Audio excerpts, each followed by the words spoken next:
turabasuje mwese muri kumwe na Dr Phone Seti. Mbere na mbere mwihanganire ijwi ryanjye, murumva mu gihanga ntabwo hameze neza kubera izuba ryinshi ndetse n'umuyaga, ariko ntabwo byatubuza gukomeza kwiga. Uyu munsi iki ni igice cya kane kuri software, aho tugiye kurebera hamwe ibintu bikenewe nangwa se requirements, tools, ibintu byose dukeneye, ibintu byose umutekinisiye wa software akeneye. Nivuga umutekinisiye wa software ujye wumva ibintu bikurikira, umenye ngo ni umutekinisiye ukora telefone ariko zapfuye ku ruhande rwa software, kuba yibagiwe gukuramo password zibagiranye, guflashinga telefone, guhindura email n'ibindi byose byerekeye muri iyo nzira. Uwo niwe mutekinisiye wa software mbamvuze, kuko hardware twamaze kumusobanura. Noneho hari ibintu ukeneye kugira ngo ubashe kuba umutekinisiye. Ikintu cya mbere cy'ibanze burya ni wowe ubwawe kubanza kwiyumvamo ko wabishobora. Nicyo kintu cya mbere ukeneye, ukagira n'umwete, ntugacogore, ntugapfe no gucika intege uko ubonye kose. Nibikunaniye ntukemere, jya ubanza ugerageze, ushake uburyo bwose, mbese ubireke ari uko ubonye. Sinzi uko nabisobanura, ariko nibigaragaye ko bikunaniye ni nka wakabikurikiranye ukabihereza n'undi muntu ukuruta ubwenge, ariko ukamusaba ubwo bwenge kubukwerekaho. Noneho reka tujye ku cya kabiri.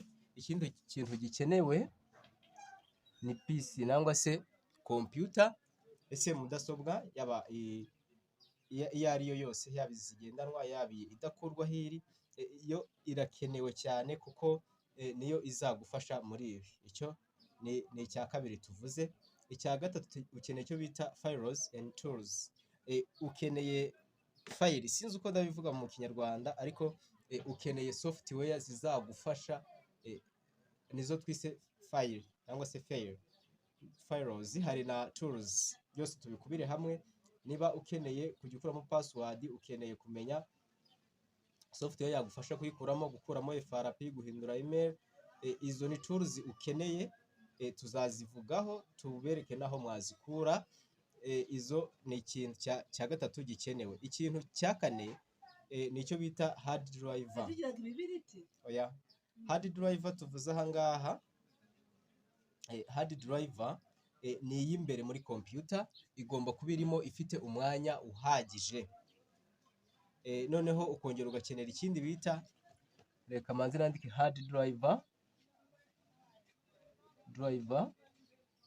ifite umwanya mugari, ibi urayikeneye. Noneho ukeneye USB drive, ukeneye icyo bita USB drive, kinguruka sha, ukeneye icyo bita USB drive. Iyi ni USB drive. Ikindi ukeneye, iyi tuzabivugaho mu buryo, mu yindi video ikurikira, ibi bizasobanuka kuruta uko uri kubireba ibi. Ukeneye USB cable imeze neza. Ikindi ukeneye USB flash drive.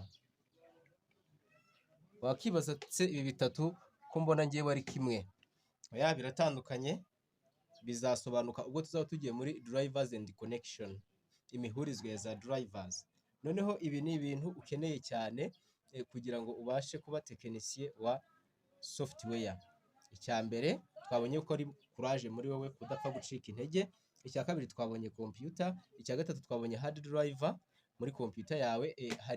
Hari external, noneho hari iyikorewemo, hari n'iyikorerwa iruhande, ucomeka. Iyo nayo nta kibazo, ubu ugomba kuba ufitemo imwe muri izo, kuko hari amafayili menshi uzakenera kubika kandi atwara umwanya munini.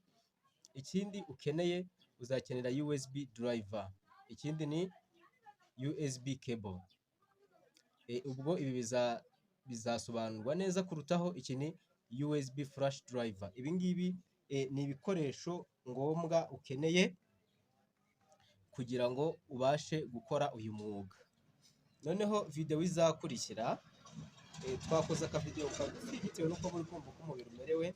Noneho video izakurikira tuzasobanura neza mu buryo bwimbitse drivers icyo ari cyo, nuko zikoramo. Dusobanura USB drive, dusobanura USB cable, dusobanura USB flash drive mu mikorere yabyo. nizere ko ibi ngibi ubisobanukiwe. Izi requirement ugomba kuba uzifite, ariko requirement ya file twibagiwe kuyishyira umungumu, file and tools. Izi file urazikeneye.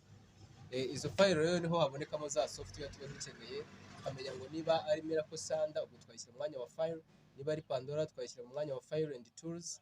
Ibintu nk'ibyo, ibyo byose tuzabivugaho muri video zacu zizakurikira.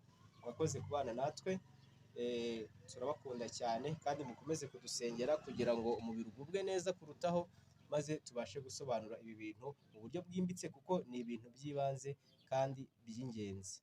Thank you for watching. Bye bye.